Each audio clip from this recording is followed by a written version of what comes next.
Sir வணக்கங்க. என் பேர் ரஞ்சித் குமாருங்க. அப்பா பேர் சின்ராசு. நான் எலிமெண்ட்டில் வந்து இருந்துட்டு வரேன். அப்பா ஆதி காலத்துல அப்பா தாத்தா எல்லாம் இங்கே தான் இருந்தாங்க. நான் பிறந்து வளர்ந்ததெல்லாம் இதே ஊர் தாங்க. இது பார்த்திங்கன்னா இதுதான் நம்ம வீடுங்க.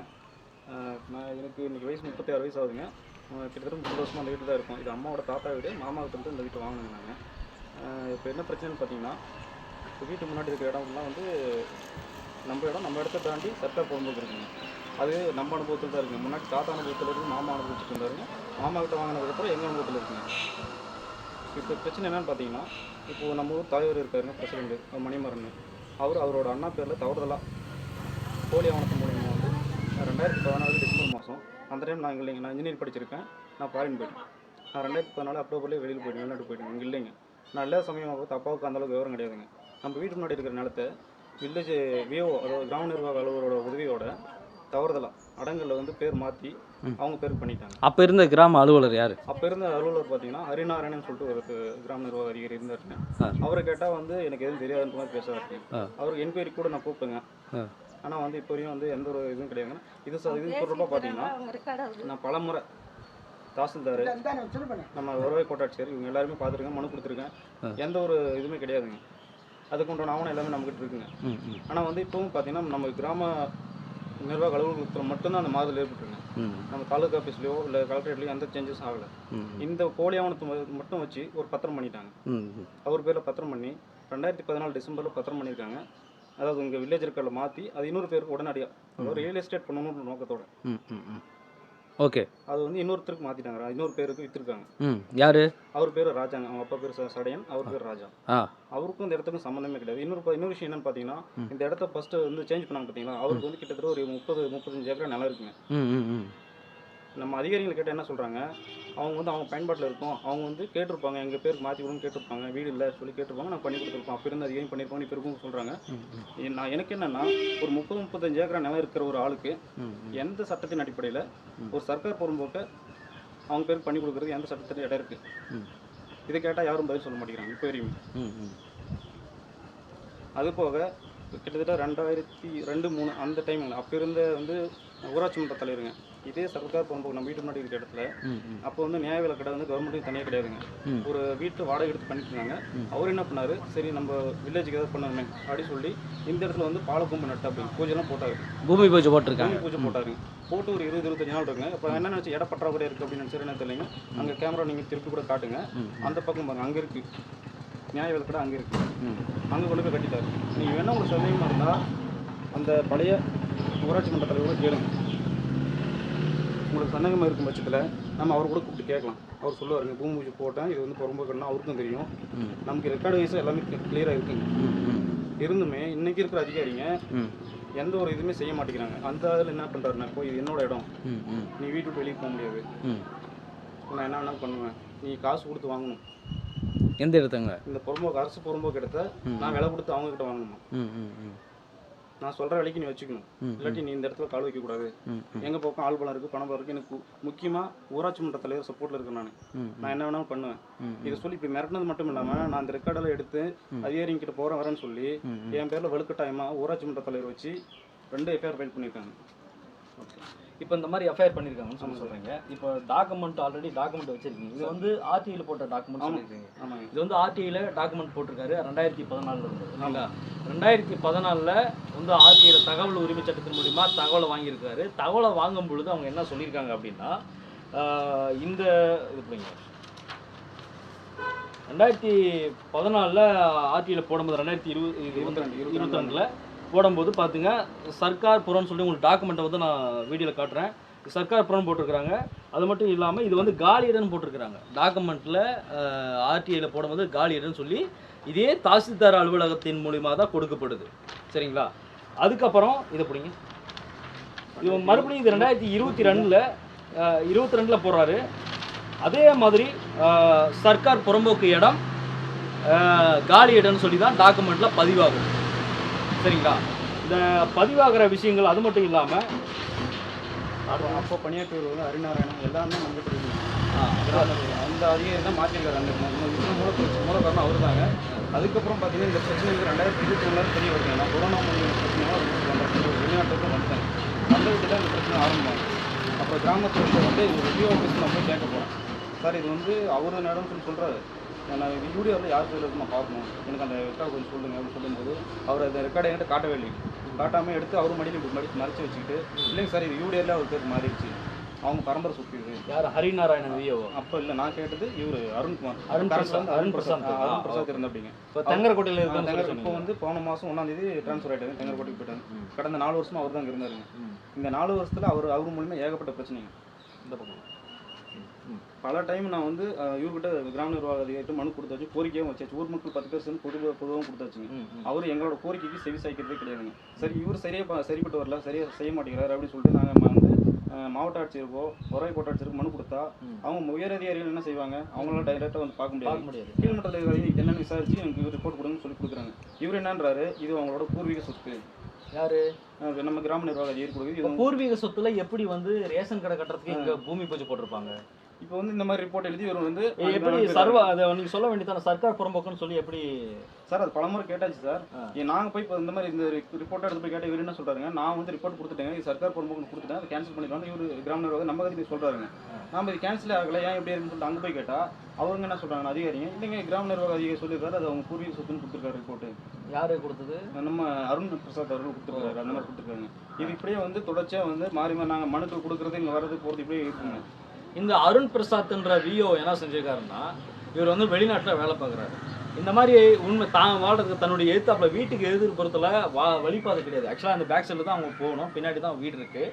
இந்த வழிபாதை வழியாக தான் போகணும். இந்த கார் நிற்குது இல்லையா, அந்த காரோடைய இடத்துல தான் அந்த நிலம் வந்து ஆக்கிரமிப்பு செய்யப்பட்டுள்ளது. என்னன்னா இது ஃபுல்லாகவே புறம்போக்கணும். பாருங்கள், ஸ்கூலுக்கு கிரவுண்டுக்கு ஆப்போசிட் எப்படி வீடு வரும்?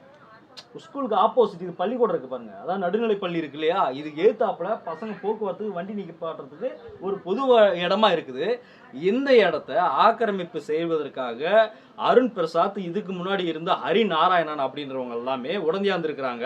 இவர் வந்து வெளிநாட்டில் வேலை செஞ்சுக்கிட்டு இருக்காரு. தன்னுடைய குழந்தை ரொம்ப முடியாமல் இருக்கிறாங்க. தன்னுடைய தாய் வந்து முடியாமல் இருக்கிற சூழலில் அவங்களுக்கு சரியான வாழ்வாதாரத்தை ஏற்படுத்தி கொடுக்க முடியாத சூழலில் என்ன செய்கிறாருன்னா, ஸோ வெளிநாட்டிலேருந்து இங்கே வராரு. மறுபடியும் வெளிநாட்டு போகிறதுக்கான வேலையை வந்து அவர் வேலையை வந்து பார்க்குறாரு. வெளிநாட்டு போகிறதுக்கான வேலையை வந்து பார்க்க ஆரம்பிக்கிறாரு. அதுக்கப்புறம் என்ன நடக்குதுன்னா, இந்த லேண்ட் இஷ்யூ வரும் பொழுது இவர் மேலே வேண்டுமென்று அவருடைய வெளிநாட்டு போகக்கூடாதுன்றதுல பஞ்சாயத்து தலைவரின் தூண்டுதலின் பேரில் விஓவை வந்து புஷ் பண்ணுறாப்புல. விஓ கிட்ட இவர் ஃபோர்ஸ் பண்ணதுனால, ஏன்னா அதிகாரிங்க கிட்ட அதாவது சரியான உண்மையான அதிகாரிங்க கிட்ட, நியாயமாக செயல்படுற அதிகாரிங்க கிட்ட அவர் போய் முறையிடும் பொழுது இது எங்கே நமக்கு பாதிப்பாயிருமோன்னு சொல்லிட்டு அருண் பிரசாத் என்ன செய்கிறாரு அப்படின்னா, அருண் பிரசாத் வந்து இவர் தலைவரை பிடிச்சி அவர் மேலே ஏதாவது கேஸ் போடுங்க, நம்மளை வந்து மிரட்டுறாரு அப்படின்னு கொலை மிரட்டில் கொடுக்குறான்னு ஏதாவது கம்ப்ளைண்ட் கொடுன்னு சொல்லி இவர் மேலே எஃப்ஐஆர் போட்டுக்கிறாங்க. என்ன இவர் 2 நாள் கேப்ல சார், இன்னைக்கு ஒரு எஃப்ஐஆர் போடுறாங்க, அடுத்த 2 நாளில் இன்னொரு எஃப்ஐஆர் தொடர்ச்சியாக என்னை வந்து பயமுறுத்தணும், என்னை வந்து எந்த இதுலையும் நீ கல்லிடக்கூடாது, நீ வந்து இது வந்து வலுக்கட்டாயமாக என்னன்றாங்க, இந்த வீட்டை நீ கொடுத்துட்டு போயிரு, எங்களுக்கு இந்த ஊரில் இருக்கக்கூடாது. நீங்கள் இந்த மக்களுடன் முதல்வரின் திட்டம் மனு அதுலேயும் மனு கொடுத்தேன் சார். மனுக்கு தீர்வு வந்துச்சா? மனுக்கு எந்த தீர்வு இன்ன வரையும் வரல. மக்கள் இந்த காலி இடத்த எப்படி இவர் ஆக்கிரமிப்பு பண்ணாரு அப்படின்றது முழுமையான ஆதார் கோப்புகள் நம்மளோட இருக்குது. இது மட்டும் இல்லாமல் ஏழை மக்களை சுரண்டதே வேலையாக போச்சு கிராம அலுவலர்கள் ஒவ்வொருத்தரும்.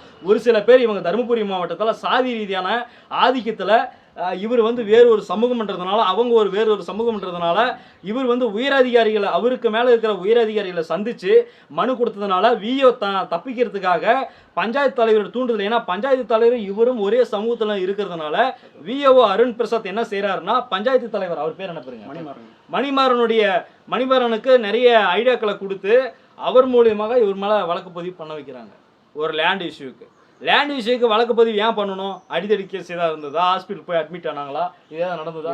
எதுவுமே கிடையாது. எப்படி எதுவுமே நடக்காமல் ஒரு வாய் வார்த்தை எது ரெக்கார்டு பூர்வாக எதுவுமே கிடையாது, ஒரு ஆதாரம் இல்லாமல் எப்படி வழக்கு பதிவு நடந்ததுன்னு ஒரு கேள்வி வருது.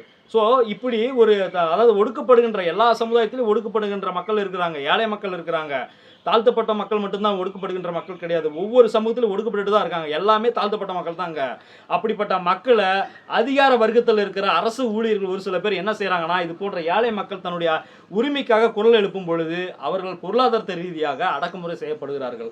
இதனை உடனடியாக தருமபுரி மாவட்ட ஆட்சியர் மற்றும் அரூர் கோட்டாட்சியர்கள் சம்பந்தப்பட்ட விஓக்களை பணி நீக்கம் செய்ய வேண்டும். ஏற்கனவே மக்களுக்கான செய்யக்கூடிய திட்டங்கள் எவ்வாறு செயல்படுகிறது, வாரமான அதுக்கான ஒவ்வொரு வாரமும் விஓ கிராம அலுவலருடைய செயல் திட்டங்களை கோப்புகளாக கோட்டாட்சியர் அவர்களுக்கு அனுப்பி வைக்கப்பட வேண்டும். ஆனால் அவர் அனுப்பி வைக்காதனால சிட்லிம்பதியில் இருக்கிற கிராம அலுவலர் வந்து பணி நீக்கம் செய்கிறாரு. இது பெரிய பிரபலமாக பேசப்படுது. அதே போல இவர் மீது பொய்யான வழக்க போட்டுக்கிறாங்க. யாரு? அருண் பிரசாத் மூலியமாக. அதுக்கு முன்னாடி இருந்த ஹரி நாராயண் என்ற ஒரு தூண்டுதல் பேரில் ஏதோ சம்திங் நடந்திருக்குது. இது முழுமையான விசாரணை நடத்தப்பட வேண்டும். உங்களுடைய திராவிட மாடல் ஆட்சியில் இப்படிப்பட்ட நியாயத்துக்காக குரல் எழுப்பும்போது ஒரு அரசு புறம்போக்கு நிலத்தை, ஒரு பள்ளிக்கூடத்துக்கு எதிர்த்தாப்புல இருக்கிற நிலத்தை இங்கே ஆக்கிரமிப்பு பண்ணி, இது வந்து ஏதோ ரேஷன் கார்டுக்காக வந்த இடத்த வந்து ஆக்கிரமிப்பு பண்ணி இப்போ வந்து சர்க்கார் புறம்போக்கு நிலத்தை எப்படி இவங்க வந்து மீட்டு எடுத்திருக்கிறாங்க, எப்படி ஆக்கிரமிப்பு பண்ணியிருக்கிறாங்க அப்படின்றத தீர விசாரித்து இங்க இருக்கிற அருண் பிரசாத் கிராம அலுவலர் சம்பந்தப்பட்ட அதிகாரிகளை டிஸ்மிஸ் செய்ய வேண்டும். இப்படிப்பட்ட அதிகாரிகள் வந்து இந்த சமுதாயத்தில் வேலை செஞ்சு எந்த மாதிரி டாக்குமெண்ட் எல்லாம் கிழிக்க போறாங்கன்னு நமக்கு தெரியல. ஸோ அதனால வந்து நீங்க அரசு ஊழியர்கள், உயர் அதிகாரிகள், மாவட்ட ஆட்சியர், கோட்டாட்சியர், தாசில்தார் அவர்கள் உண்மையான மனசாட்சிக்கு உட்பட்டு தயவு செய்து நீங்கள் களத்தில் இறங்க வேண்டும். ஏன்னா இப்படிப்பட்ட ஒரு சூழலை அவர் பேரில் சம்பந்தப்பட்ட நபர் மீது நான் 37 ஏக்கரா எவ்வளோ? அவர் 35 ஏக்கரா 35 ஏக்கரா இருக்கு. அவரு ஏழை, நான் ரொம்ப ஏழை, நான் கஷ்டப்பட்டுருக்கிறேன், வறுமையில் இருக்கிறேன், எனக்கு வீடு கிடையாதுன்னு சொல்லி அவர் மேல 10 வந்து கிட்டத்தட்ட ஒரே நபர் பெயரில் வந்து 10-12 இடங்கள் அவருக்காக அவர் பெயர் ஒதுக்கப்பட்டிருக்குது. அவர் பேர் இந்த டாக்குமெண்ட் எல்லாம் இருக்குங்க. ஓகே. அவர் பேர்ல நான் வந்து ரொம்ப கஷ்டப்படுறேன். அவர் பேர் என்ன பேருங்க? அவர் பேர் வேங்கன். அவங்க அப்பா பேர் வேங்கன். வேங்கன் மகன் ராஜேந்திரன். வேங்கன் மகன் ராஜேந்திரன் இருக்காரு. அந்த என்ன அரசு நிலத்துக்கே நான் தான் சொந்தக்காரன் சொல்லி கொண்டாடுறாரு இல்லையா? அவர் வந்து இந்த அரசு நிலத்தை வந்து நாங்கள் வந்து மீட்டெடுக்கணும்னு சொல்லி, இது எங்களோட சொத்துன்னு சொல்லி கோர்ட்லேயும் வழக்கு பண்ணியிருக்காரு. இந்த கோர்ட்டில் வழக்கு பண்ணும் பொழுது இதுக்கு முன்னாடி அரசு நிலமாக இருந்தது, எப்பரா தனிப்பட்ட நபருக்கு போச்சுன்னு சொல்லி ஏன் அரசு ஊழியர்கள் வந்து வழக்கு தொடுக்கல, அதை பற்றி விசாரணை நடத்தலைன்ற ஒரு கேள்வி எழுது. அப்போது பல லட்சங்கள் வந்து கைமாறி இருக்குன்ற ஒரு சந்தேகம் எழுதுங்க. ஸோ அது மட்டும் இல்லாமல் இப்படிப்பட்ட நபருக்கு வேங்க மகன் ராஜேந்திரனுடைய மகனுக்கு 10க்கு மேற்பட்ட நத்தமனை நிலங்கள் வந்து இலவசமாக கொடுத்துருக்கிறாங்கன்னு சொல்லப்படுது. அதுக்கான டாக்குமெண்ட் இவர் கொடுக்குறான்னு சொல்கிறாரு. அது மட்டும் இல்லாமல் இவருக்கு 35 ஏக்கர் நிலங்களும் இருக்குது. அப்படின்னும் போது அவர் வறுமையில் இருக்கிறாரா, ஏழ்மையில் இருக்கிறாரா, இல்லை ஒடுக்கப்பட்டிருக்கிறாரா அப்படின்ற கேள்வி எழுது. அப்படிப்பட்ட பொருளாதாரம் ஆதிக்க கொண்ட நபர்களுக்கு மட்டும் இப்படி துணிஞ்சு செயல்படுற அரசு ஊழியர்கள் ஏன் வறுமையில் இருக்கிற, பட்டா கிடைக்காம அலையிற மக்களுக்கும், மின்சாரம் கிடைக்காம இருக்கிற மக்களுக்கும், சாலை வசதிகள் கிடைக்காம இருக்கிற மக்களுக்கும், விவசாயத்தில் எங்களுக்கு நடக்கிற பாதையில் என்ற மக்களுக்கும் ஏன் அரசு ஊழியர்கள் சரியா வேலை செய்யறதுன்ற ஒரு கேள்வி எழுது. இவங்கெல்லாம் இந்த சமுதாயத்தில் வேலை செஞ்சு என்ன டாக்குமெண்ட்டை கிழிக்க போறாங்கன்ற மறுபடியும் ஒரு கேள்வி வைக்கிற சூழல் வருது. இப்படிப்பட்ட நபர்களால் தான் ஒவ்வொரு இடத்துல லேண்ட் ஆர்டர் பிரச்சனை வருது, ஜாதி கலவரம் உருவாகுது. அது மட்டும் இல்லாமல் ஒவ்வொரு சமுதாயத்தில் குளறுபடி ஏற்பட்டு அந்த அரசுக்கு அவமானம் ஏற்படுகிறது, மாவட்ட ஆட்சியருக்கு அவமானம் ஏற்படுகிறது, கோட்டாட்சியருக்கு அவமானம் ஏற்படுகிறது, தாசில்தாருக்கு அவமானம் ஏற்படுகிறது. இப்படிப்பட்ட நபர்கள் மீது அரசு ஊழியர்கள், உயர் அதிகாரிகள், கோட்டாட்சியர் முதற்கொண்டு மீண்டும் சொல்றேன், இவர் மீது விசாரணை நடத்தி, அவர்கள் மீது சரியான விசாரணை நடத்தி வழக்கு பதிவு செய்து துணை போன அதிகாரிகள் மீது கடுமையான நடவடிக்கை எடுக்கப்பட வேண்டும். அவர்களை பணி நீக்க செய்ய வேண்டும் என்பதுதான் உண்மையான அரசு செய்கின்ற சரியான கடமையாகும். இவர்களெல்லாம் இந்த சமூகத்துக்கு தேவையில்லாத பணியாற்றல் என்பது இதிலிருந்து தெரிய வருகிறது. ஏன்னா என்பதை அரசு ஊழியர்கள், உயர் அதிகாரிகள் உணர வேண்டும்.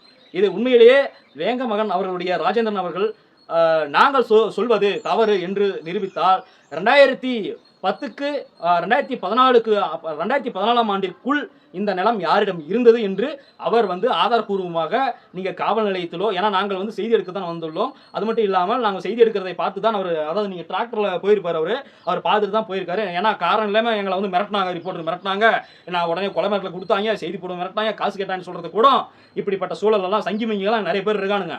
ஸோ அப்படிப்பட்ட சிந்தனை கொண்ட நீங்கள் இருந்தால் காவல்துறை மூலமோ இல்லை வட்டாட்சியர் மூலமோ கோட்டாட்சியர் மூலமோ போய் மனுக்களை கொடுத்து 2014க்கு உள்ளார வந்து இந்த இடமும் என்கிட்ட தான் இருந்துச்சு, இப்போ 2014க்கு பின்னாடி இந்த இடம் என்கிட்ட தான் இருந்தது, இதை வந்து மிரட்டி இவர் வந்து ரஞ்சித் அவர்கள் வந்து கேட்குறாருங்க அப்படின்னு வேணால் மனுக்களை கொடுங்க.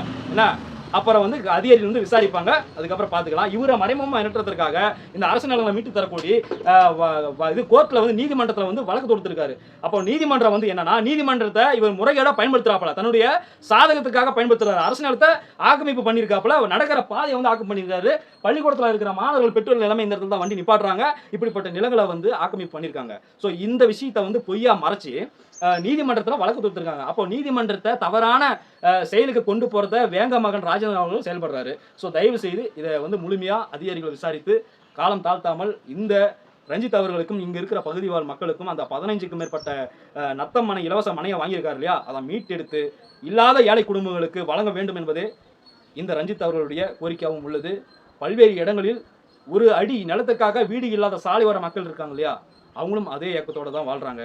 தயவுசெய்து அரசு ஊழியர்கள் நமது தருமபுரி மாவட்ட ஆட்சியர் மற்றும் கோட்டாட்சியர்களை உணர்ந்து செயல்பட்டு நீதிக்காகவும் மக்களுடைய நியாயத்திற்காகவும் விடுதலைக்காகவும் போராட வேண்டும் என்பதே எவிடன்ஸ் பார்வையுடைய கோரிக்கையாக உள்ளது. நன்றி, வணக்கம். 23 ஸ்கூல் நிலத்தில் வந்து ஏஜிஏஎம்டி ரோடு போடுறதா சொல்லி வலுக்கட்டாயமாக எங்கள் ஊர் பஞ்சாயத்து பிரசிடென்ட் வந்து ஆக்கிரமிப்பில் ஈடுபட்டார். அதை நாங்கள் வந்து பஞ்சாயத்தில் வந்து பள்ளிக்கூடத்தை இடத்த வந்து எவிஷன் பண்ணிவிட்டு நீங்கள் வந்து ரோடு போடுங்கன்னு சொன்னோம். அது சம்மந்தமாக நாங்கள் ஊருக்காரர் ஒரு 10-20 பேர் நாங்கள் கேட்டதில் வந்து நான் அருளாகிய நான் ஒரு எக்ஸரிஷ்மேனு தம்பி ரஞ்சித் என்றவர் வந்து ஃபாரின்லேருந்து வந்து அப்ராட்லேருந்து வந்து வீட்டில் இருந்தார். அவர் வந்த சமயத்தில் அவரும் என் கூட இருந்ததுனால என்ன பண்ணிட்டாங்கனாக்கல, இது சம்மந்தமாக நீங்கள் யாரும் பேசக்கூடாது, ஆடியோ இருக்கும் அவர் சொன்னது. விஓ ஃபஸ்ட்டு வந்து சரியான முறையில் எங்ககிட்ட அப்ரோச் பண்ணார். சரியான முறையில் விஓ ஃபஸ்ட்டு அப்ரோச் பண்ணார். பிரசிடென்ட் வந்த உடனே அப்படியே அவர் அப்ரோச் பண்ண விதமே வேறு மாதிரி நெகட்டிவாக எங்ககிட்ட பேச ஆரம்பிச்சிட்டாரு.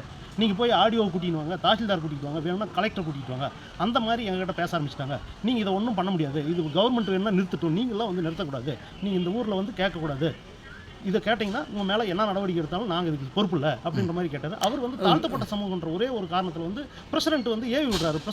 தாழ்த்தப்பட்ட சமூகம்னா அவர் என்ன உட்பிரிவில் வராருங்க? எஸ்சிங்க. எஸ்சியில் அவர் யார்? எஸ்சியில் அவர் ஒன்னார்னு சொல்கிறாங்க, நமக்கும் அது சரியாக தெரியலைங்க. சரி. அவர் வந்து என்ன பண்ணுறாரு, எங்ககிட்ட வந்து அவர் பேசுனதே வேறு மாதிரி அப்ரோச் பண்ணிட்டு எங்கள் மேலே வழக்கு தொடுத்துறாங்க. எப்படி வழக்கு தொடுக்குறாங்க உங்க மேலே? பிரசிடென்ட் வந்து அரசு பணியை நாங்கள் தடுத்ததா வந்து அவர் ஆக்கிரமிப்பை மறைச்சி விஓ அவரோட உடந்தையாக்கிக்கிட்டு ஆக்கிரமிப்பை பண்ணதை மறைச்சியும் அவரே சொல்கிறாரு இதெல்லாம் எங்கள் அப்பா வீட்டு சொத்துன்னு பேட்டி இருக்குது. அவருக்கு வந்து பேசுனது எங்ககிட்ட வீடியோ வருது. அவர் சொல்கிறாரு எங்கள் இப்போ உங்கள் மேலே வழக்கு போட்டுருக்கான்னு சொல்கிறீங்க இல்லையா, அவர் என்ன மாதிரி வழக்கு போட்டுக்கிறாரு, எப்படி செஞ்சார்? அதான் இவர் வந்து நாங்கள் வந்து கேட்குறப்ப அவர் என்னன்றது என்ன வந்து பாருங்கள், பிரசிடென்ட் என்ன சொல்கிறாருனாக்கல, நீங்கள் வந்து சாதியை சொல்லி இவங்க 2 பேரும் பேசுனதா நீங்கள் சொல்லுங்கள், மீதி நான் பார்த்துக்கிறேன்ற மாதிரி அவர் வந்து. பிரசிடென்ட் என்ன சமுதாயத்தில் வராருங்க? பிசிங்க.